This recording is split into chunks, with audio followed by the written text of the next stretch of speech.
Hello, and welcome to Intermittent Fasting for the Win. I'm your host, Mike Saunders, and I'm thrilled to be here with you. My co-host is Jalene Wygand, an experienced faster and fitness coach. So let me ask you, are you ready to take your fasting to the next level and unlock its full potential? Well, you've landed in the right spot. We'll be interviewing fellow fasters from all walks of life, shining a light on their progress, their struggles, and their victories. We'll get their tips and tricks and plenty more.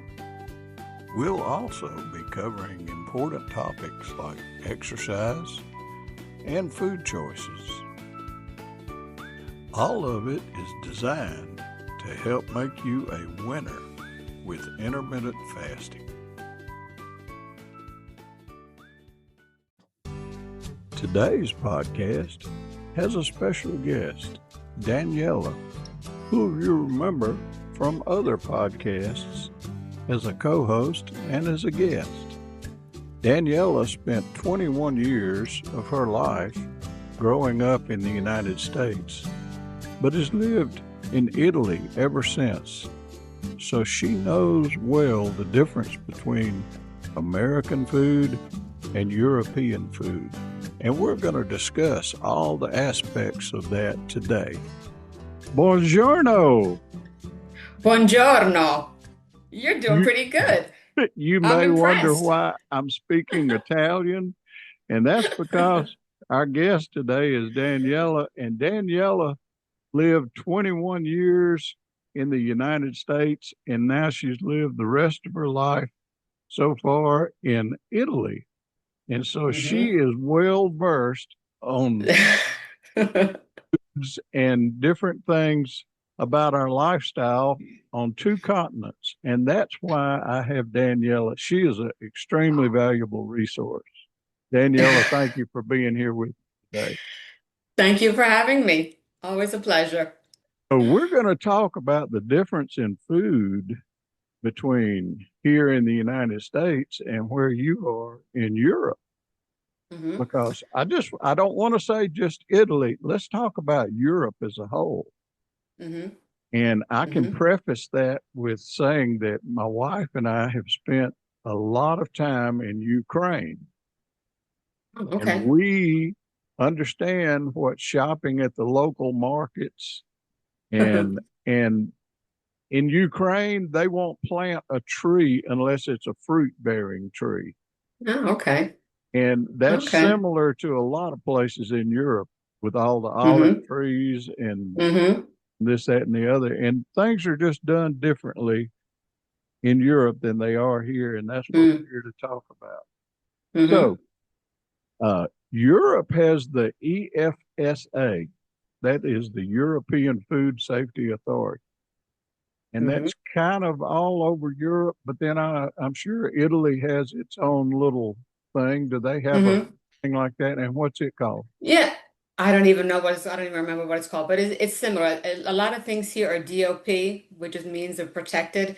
So you can't have a fake label for something. It has to be proven that it's coming from that region. Italy has 20 regions. Okay, and everything is very specific regional wise. You know, Italians are very serious about their food. I think anyone that's ever been to Italy on vacation knows that it's very much set in culture and tradition. Okay, so Italians are they don't kid around when we talk about food and things like that.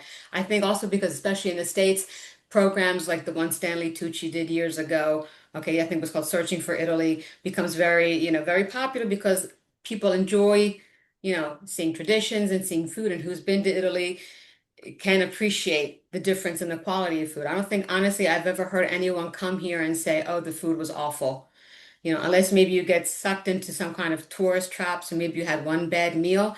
But honestly, I've never heard anyone that has been to Italy on vacation go back and say, "Oh, the food was just awful." I don't think I've never heard that. So, I in my research, I read that in the European Union, in the EU, and I'm sure it's true in Italy too.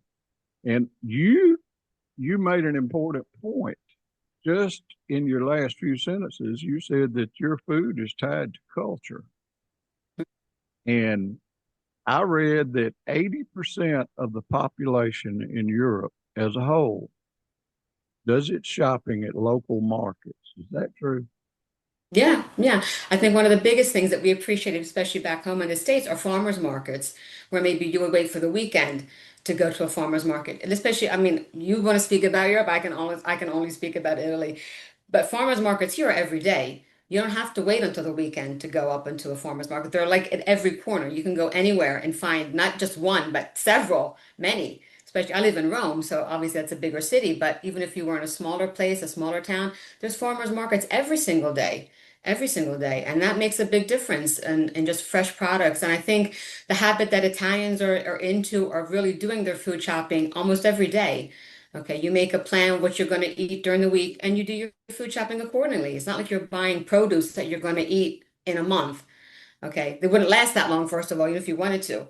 So everything is just very kind of like you set yourself up for the week, you organize what you want to cook, and then you just do your food shopping accordingly to that. Well, let me ask you a question. Hmm. Do you in your household there, and Hmm. and I know that you would speak for all the households in general, do you have a freezer? Yeah, sure, How sure. big is your freezer? Not as big as yours, not as big as the ones in the States. Yeah, because we don't really use a lot of frozen products, or at least I don't use a lot of frozen products. Okay. I think the only really frozen things like vegetable wise that I might use are like maybe peas because they don't find them and you don't find them like this is the season now for summertime for peas and springtime. But otherwise, I don't really buy a lot of frozen foods. I don't use a lot of frozen foods. If I use my freezer, because I'm buying something fresh and then I'm putting it in the freezer. I'm like either cutting up vegetables and freezing them and things like that.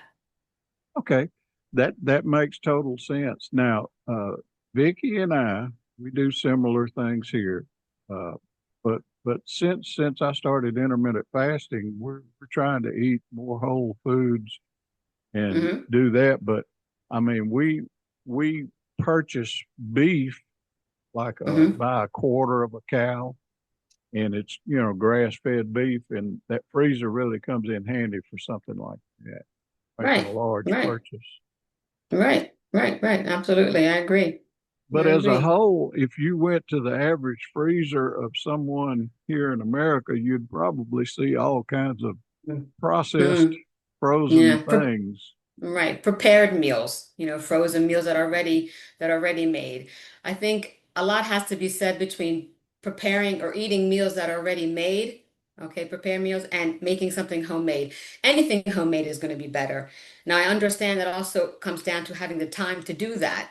Okay, but I think especially even with intermittent fasting, if we want to, tie everything together, if you're going to break your fast after so many hours, you want to eat something that's quality food. You don't want to just grab the first thing because you're hungry, because you don't have time, whatever it may be, but you want to break an X amount hours of a fast with good food. Okay, so try to plan ahead to do that. That's a huge part of intermittent fasting, and people as they get into intermittent fasting, they'll realize that Hmm. meal planning is huge. Yes, Now, yes. another topic. Moving on, I Hmm. want to say that people in the EU and Italy, I believe as a whole, they have less disease than people here in the United States. Mike, I think it comes down to when we say what we eat, okay, what's in the food that we eat, that is that is what makes the difference. Okay. Just a simple example, I think that a lot of people can relate to pasta. Okay. Italian pasta is made with durum wheat and water. That's it. Okay. Nothing else. There's no additives, there's no preservatives, there's nothing else. Pasta that's made in the States or made for commerce in the States is made with durum wheat and added flour. Okay, so this is what's going to make a difference in the quality of the pasta for several reasons. First, because American pasta is going to spike your glucose higher because it does contain the flour, whereas in Italian pasta, you're going to have a lower glucose spike. Second, you're going to have problems for people who have allergies.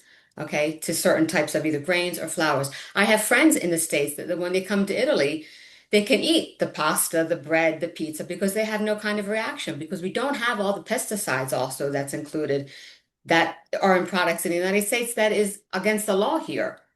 You just hit a very good point because I just got through reading an article here recently that said people believe that they are uh, allergic to gluten Hmm. when in reality it's not the glutens, it's the glyphosates and the other pesticides in the wheat and the flour that they're reacting to.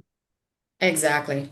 Exactly. Exactly. And another point that I always make for people that always say to me when we speak about pasta, carbs in the form of pasta or rice. So I go, no, people are like scared to death of these kind of these kind of meals. And they say, oh no, it's it'll make me gain weight.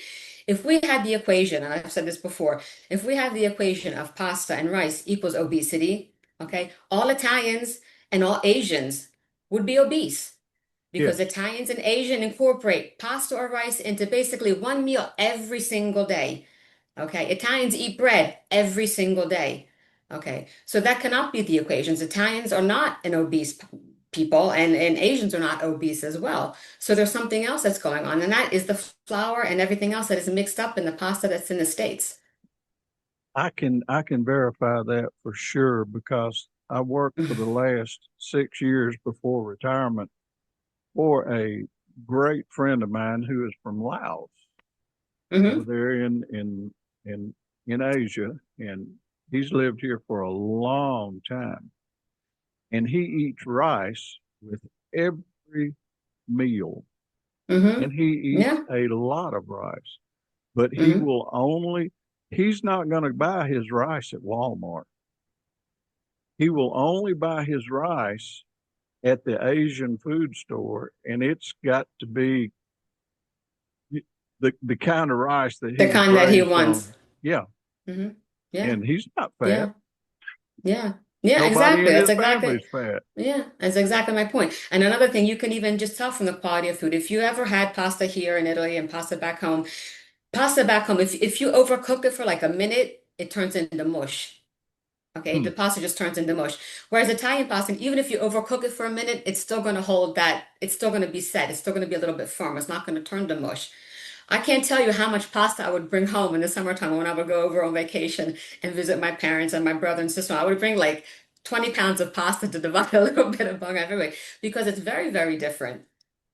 So what you're trying to tell me is the definition of al dente is different with your pasta than it is with the kind we Very get. different.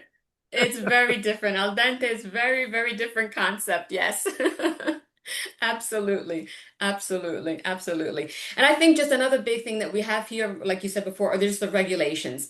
Okay, here certain things are just not permitted. Certain pesticides are not permitted, certain herbicides are not permitted. And another big thing that we have here also has to do with extra virgin olive oil. Okay, here you cannot mix extra virgin olive oil and like seed oil, okay, and pass it off as if it were pure extra virgin olive oil. There has to be a ticket, there has to be a label that says what it is. And it doesn't even get passed off as olive oil. It'll be passed off as maybe like oil for frying or something like that, or for maybe salad, something, but we really don't use that much. The law is you have to have extra virgin olive oil. Now you can find a mix of olives. Okay, you can find Italian olives that are mixed with maybe Greek olives or Spanish olives, but it all still has to be extra virgin olive oil. That's the product. You can't label something or you can't hide a label. That's against the law. You can't do that here. Okay, so I think things are a little bit more, you can't really find a runaround, okay, around things around here. There's more protection, I think, for public health and for public just, being able to understand what you're eating, the quality of what you're eating. And another thing that is very big here is everything is seasonal. Okay, we eat according to seasons. We're not going to find cherries in January.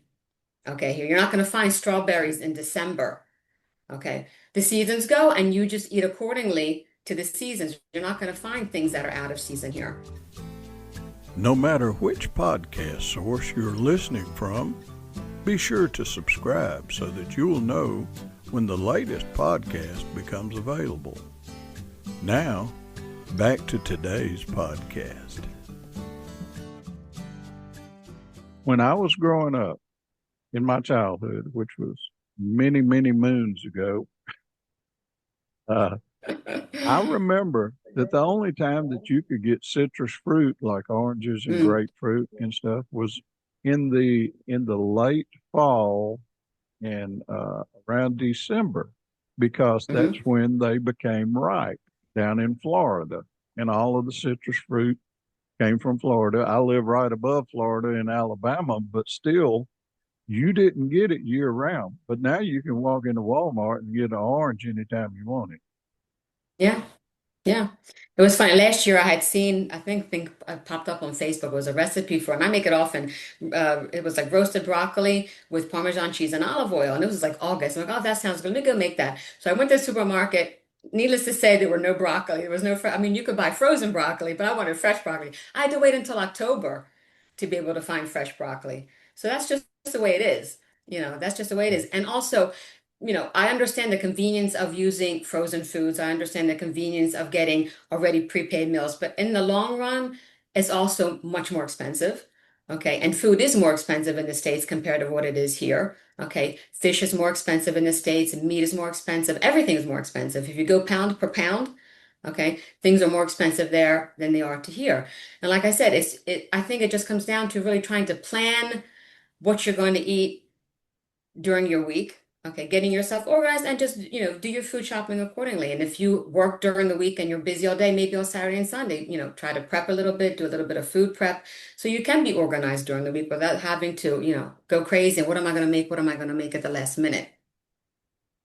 Okay, you hit on a point a while ago, and I want to refine that point, and it's talking about the controls that are in place with in the European Union and in most countries over there. The process is, the way I understand it, they will ban something until it's proven safe. Mm, hmm. The United States is exactly the Hmm. opposite. They will allow something until Hmm. it's proven to be detrimental. Uh, Right, in other right. words, the U.S. Uh, is reactive with their Mhm. thing, and the European Union is proactive. Well, I think that also comes down to what you said before, whether it be illness, but even just being overweight. Okay, that's an illness in itself. Okay, if we look at the states as a population, there are just a lot of people that are severely overweight compared to Europe as a general. I don't want to speak about just about Italy, but just in Europe as a general, in general, they're not an obese population. Okay, Europeans are not typically obese. Okay, and that also has to do with the fact, obviously, that we also move around a little bit more, we walk around more here, okay, compared to the US. Okay, but I think, like I said, it's just very much a cultural thing as well. Okay, always eating the last minute, always just grabbing something that's already made. And a lot of, at least in Italians, people home cook much, much more than we do in the States. Okay, you just cook more at home. Okay, you prepare meals at home more than eating out. Okay. And another thing that we have to consider as well between here and there are portion size. Okay. When you go to a restaurant in the States, the portions that you get there are much bigger than what we get served here. Okay. In Italy, you're eating much more there than here.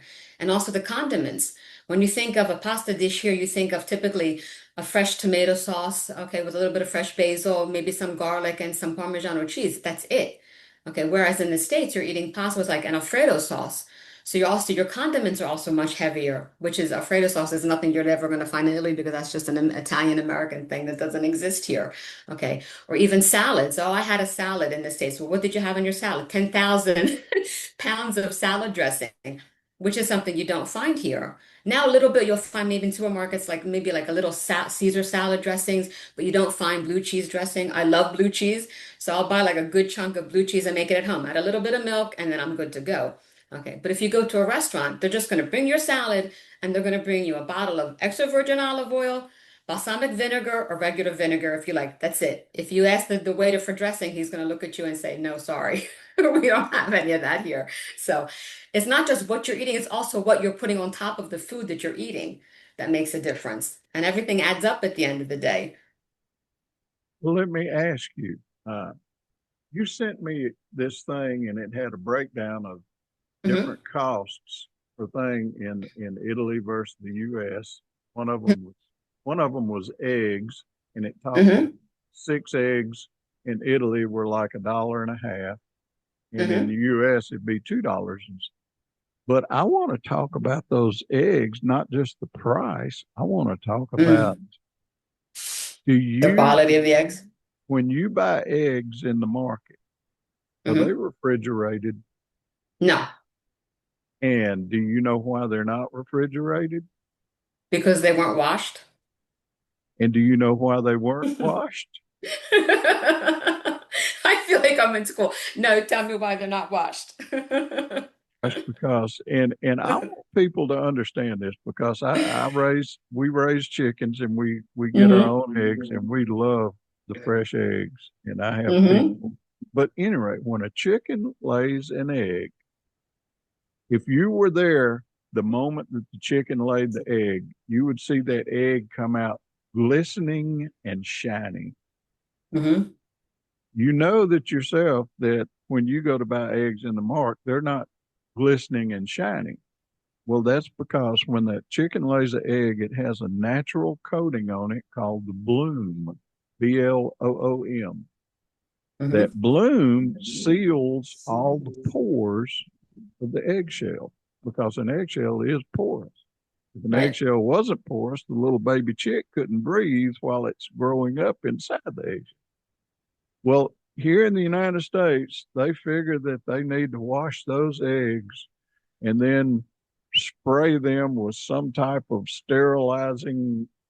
It's horrible what they Hmm. do to a fresh egg, and people just buy Hmm. them up.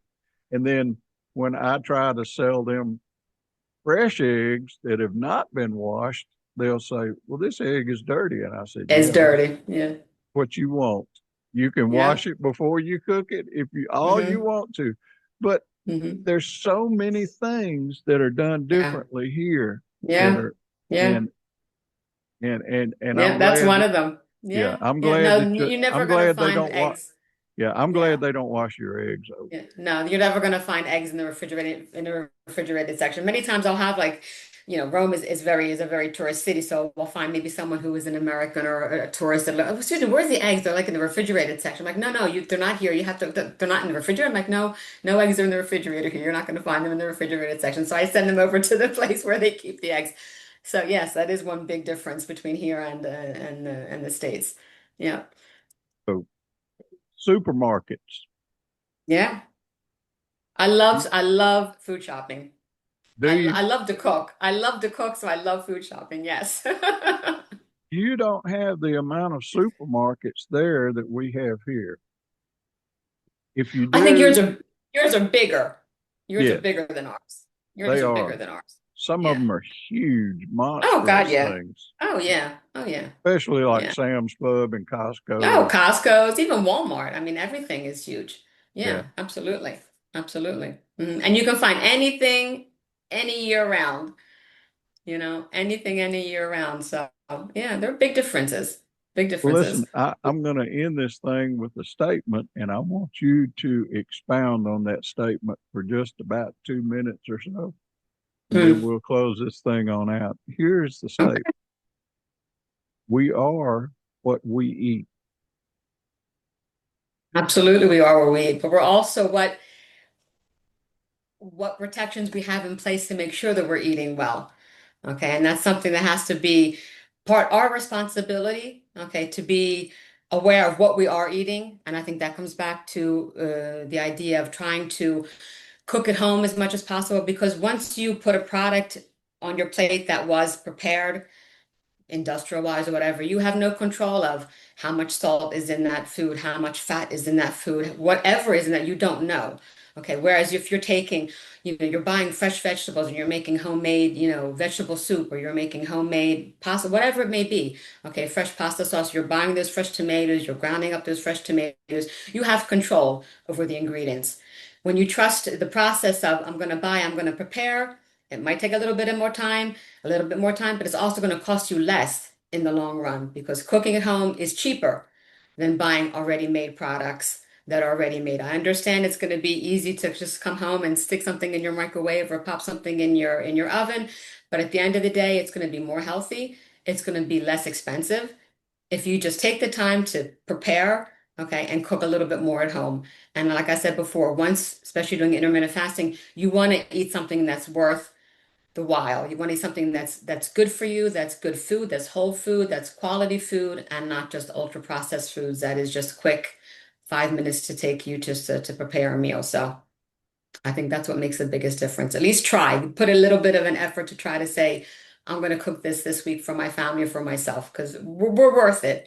We're worth it health wise and like I said, even economically wise, because it does take, more money to just to buy things that are already prepared, Thank you. where to you're Thank going you. to make it Thank you. yourself. Thank you for saying we are worth it. Yeah, Because absolutely. that is the thing. Just like we want our food to be window worthy as intermittent fasters, we also want to realize that we are worth that little Hmm. bit of effort. And it's just a little Absolutely. bit of effort. It's It's not just a a little whole bit. It's lot. not too hard. It's not that much. It's not too bad. Absolutely. Absolutely. So, Always. I enjoy my conversations with you. So glad, same, so glad that you're same. available to be a guest Absolutely. and a co-host also at times. My pleasure as always. I'll wait for you to come over to Italy and enjoy a good espresso or good gelato or whatever you like, whatever you would like to eat over here. How's that Oh, sound? I want some of that real. I want some of that real pasta. That's what I There want. you go. There you go. Sounds good. Sounds good. Till next time. Say goodbye, Okay. Daniela. Thank you. Thank you. Ciao. Ciao. Ciao.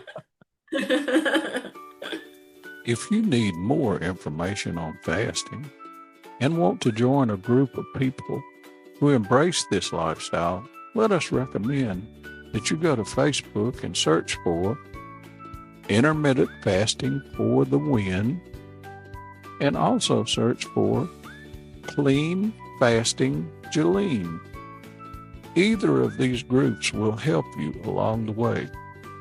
We also recommend that you read Jen Stevens' books, Delay, Don't Deny, and Fast, Feast, Repeat. Both of these books will give you valuable information to help you in your intermittent fasting journey.